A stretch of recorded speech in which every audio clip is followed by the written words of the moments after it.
ഒരു ദിവസം ഉച്ചതിരിഞ്ഞ് ഫെലിക്സ് വനത്തിലൂടെ ഉലാത്തുകയായിരുന്നു. സ്വയം ഒരു മൂളിപ്പാട്ടൊക്കെ പാടി നടക്കുമ്പോൾ വഴിയിൽ ഒരു മുന്തിരിക്കുല മണ്ണിൽ തൂങ്ങിക്കിടക്കുന്നത് അവന്റെ കണ്ണിൽപ്പെട്ടു.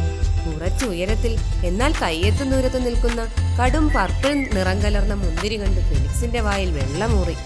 മുന്തിരിപ്പഴം എടുക്കാൻ തീരുമാനിച്ച ഫെലിക്സ് തന്റെ സർവ്വശക്തിയും എടുത്ത് കുതിച്ചുവെങ്കിലും അവന്റെ മീശയിൽ തട്ടി തിരിച്ചുപോയി. തളരാതെ അവൻ വീണ്ടും ശ്രമിച്ചു. ഇത്തവണ കൂടുതൽ ഉയരത്തിൽ ചാടി. എന്നിട്ടും മുന്തിരിക്കുല തൊടാൻ കഴിഞ്ഞില്ല. നിരാശയോടെ ഫെലിക്സ് ഇരുന്ന് സ്വയം ചിന്തിച്ചു, ഈ മുന്തിരിക്ക് വേണ്ടി ഊർജം പാഴാക്കുന്നത് എന്തിനാണ്? ചിലപ്പോൾ അത് പുളിച്ചതായിരിക്കും. അവൻ നിവർന്നു നിന്നിട്ട് വാൽ പുറകിലേക്കാട്ടി. ഒന്നും സംഭവിക്കാത്തതുപോലെ ഒരിക്കൽ കൂടി മൂളിപ്പാട്ടും പാടി പതുക്കെ അവിടുന്ന് നടക്കാൻ തുടങ്ങി. പക്ഷെ സമീപത്തിരുന്ന ഒരു ചെറിയ പക്ഷി എല്ലാം കണ്ടുകൊണ്ടിരിക്കുന്നുണ്ടായിരുന്നു. പക്ഷി ഒരു ചിരിയോടെ പറഞ്ഞു, ഫെലിക്സ്, നിങ്ങൾ വളരെ എളുപ്പത്തിൽ തോറ്റുപോയോ? കാട്ടിലെ എല്ലാ മൃഗങ്ങളിലും ഏറ്റവും മിടുക്കൻ നിങ്ങളാണെന്നാണ് ഞാൻ കരുതിയത്. അവൾ ചിരിച്ചു. ഫെലിക്സ് ഒന്ന് നിർത്തി പക്ഷിയെ നോക്കി കൗശലത്തോടെ പുഞ്ചിരിച്ചു.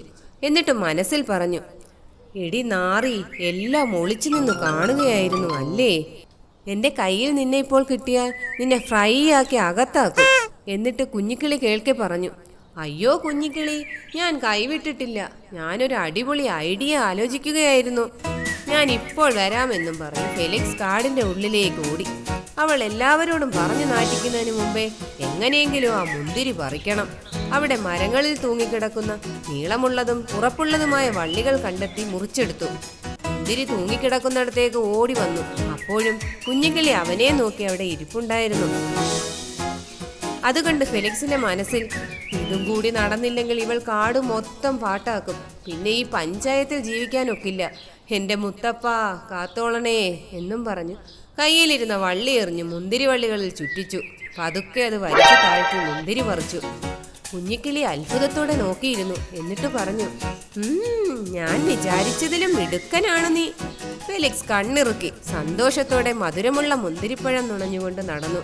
എന്നിട്ട് അവന്റെ മനസ്സിൽ പറഞ്ഞു, ഈ കുഞ്ഞിക്കിളി വന്നില്ലായിരുന്നെങ്കിൽ ഞാൻ എപ്പോഴേ വേറെ പണി നോക്കി പോയേനെ. എന്തായാലും മാനം രക്ഷിച്ചു. അവളെ വെറുതെ അങ്ങ് വിടാതെ 2 ഡയലോഗ് അടിക്കാം. ഞാനൊരു ബുദ്ധിമാനാണെന്ന് വിചാരിക്കട്ടെ.